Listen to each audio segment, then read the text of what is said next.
A reconstrução financeira do Internacional é um dos objetivos da atual gestão desde que assumiu no início do ano passado. Mas, em meio a isso, precisa montar times competitivos. E esse é o objetivo para a temporada de 2022.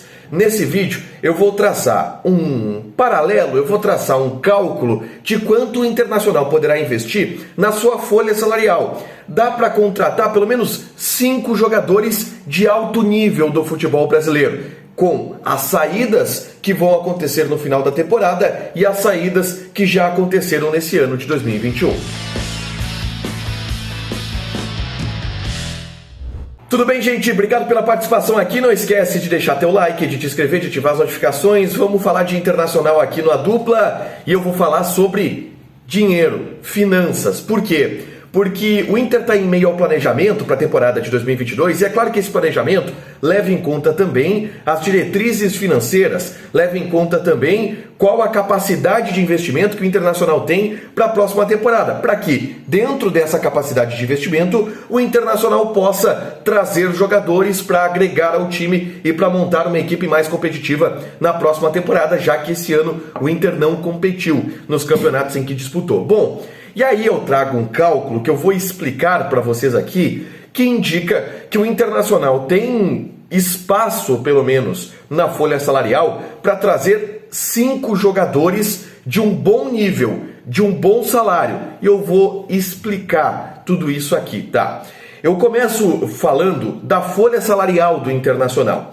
A última informação concreta que eu tive de folha salarial, que veio do presidente Alessandro Barcelos, há alguns meses atrás, e a partir dali a gente começa a fazer os cálculos, era de que a folha, em julho, agosto, ela custava 8 milhões e 300 mil reais por mês.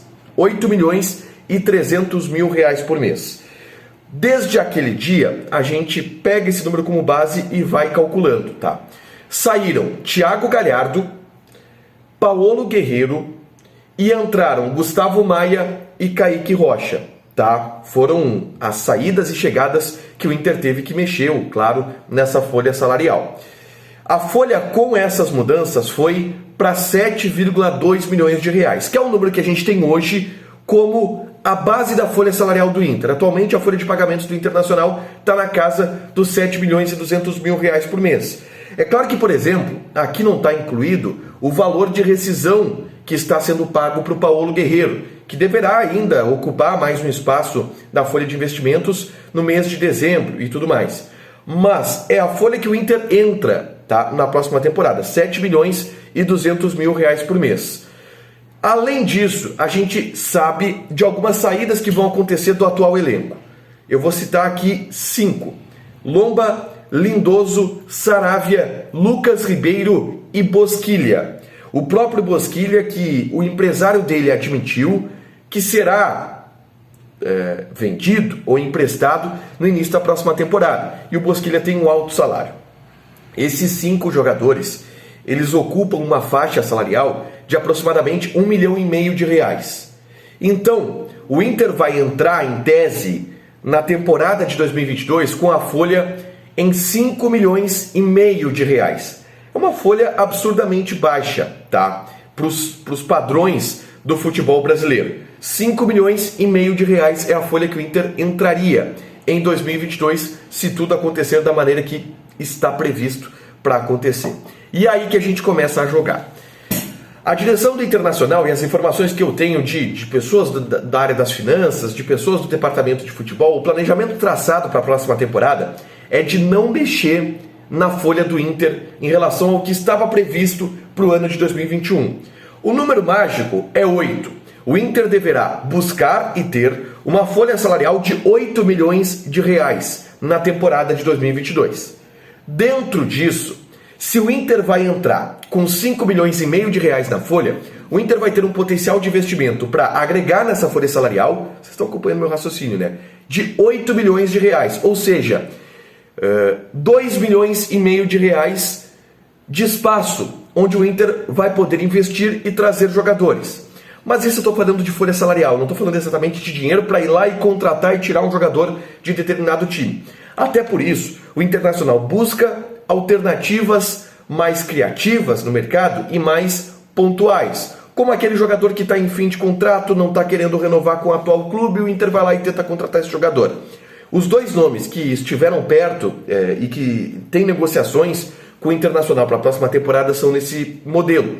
O Felipe Melo, que está encerrando seu contrato com o Palmeiras e vai ganhar aí na casa dos R$600 mil por mês, com folhas, com bônus e luvas, mas a gente coloca os R$600 mil por mês nessa conta. E o Andrei, que está encerrando seu contrato também com o Vasco da Gama, já se despediu de lá porque não quis renovar e ganharia bem menos que o Felipe Melo, aí na casa dos R$200 mil por mês no máximo. Dentro disso, o Inter, para ocupar a folha, poderá contratar até 5 jogadores de um bom nível. O teto salarial do Internacional, tá? Ele é de R$650 mil por mês, que o Felipe Melo não vai passar desse teto. O salário dele vai ser 450, mais bônus e luvas 650. O Felipe Melo não vai passar desse teto. Se a gente falasse do teto do Inter, que hoje quem ganha o teto do Inter é o Edenilson, o Tyson, é isso, só. Se a gente falasse de jogadores do nível do teto salarial do Internacional, o Inter poderia contratar até 4 jogadores desse teto. Se a gente baixar um pouco, porque claro que o Inter não vai gastar o teto com todos os atletas, o Inter pode contratar até 5 jogadores. A gente pode fazer essa conta de nível de titularidade. E dentro disso, aonde o Internacional pretende investir? Por exemplo, o Saravia ganha atualmente R$400 mil por mês, vai embora. O Inter tem, em tese, R$400 mil por mês de salário para investir em um lateral direito. Então o Inter deve contratar um lateral direito do nível de um cara que ganha R$400 mil por mês, que é um bom nível para lateral direito no futebol brasileiro. Esse deve ser o organograma de investimento do Internacional para a próxima temporada. R$2,5 milhões para investir na folha salarial. Quanto que o Inter tem de investimento para ir lá e comprar um jogador? Isso é um pouco mais complicado, porque o Inter tem um déficit para resolver e que provavelmente não vai conseguir escapar desse déficit na temporada de 2021 por causa das premiações que não vão vir. O Inter afirma estar lutando para atingir isso, mas deverá ter um déficit pequeno e ainda assim não deverá ficar no 0-0, tá? Então o Inter tem um déficit para tentar recuperar no próximo ano. Mas o Inter tem valores de negociações. Por exemplo, o Bosquilha é um cara que não vai sair de graça do Internacional. O Inter vai receber algum valor em relação a esse jogador. É um dinheiro que vai se poder investir no departamento de futebol. A venda do Vinícius Tobias tem valores chegando no próximo ano. O Inter vai poder pegar esse dinheiro também e investir em algum jogador. Tudo isso para dizer, gente, que o Yuri Alberto, que é tido como principal potencial de venda para a próxima temporada, ele não precisa ser vendido para que o Inter monte um time competitivo. O Inter hoje tem potencial de investimento a partir do espaço na folha salarial e a partir também de algumas negociações que fizer para investir em contratações para montar um bom time. Pô, 5 caras a nível de titularidade, se pode montar um bom time. E é nisso que a direção do Inter está acreditando. Mas para isso precisa também acertar as contratações. Quem você indicaria dessa faixa salarial para o Internacional contratar? Comenta aqui embaixo que eu mando de WhatsApp para o presidente Alessandro Barcelos a sugestão de vocês, tá? E também deixa o teu like, te inscreve no canal, ativa as notificações que ainda hoje tem mais conteúdo aqui no A Dupla. Tamo fechado? Beijo!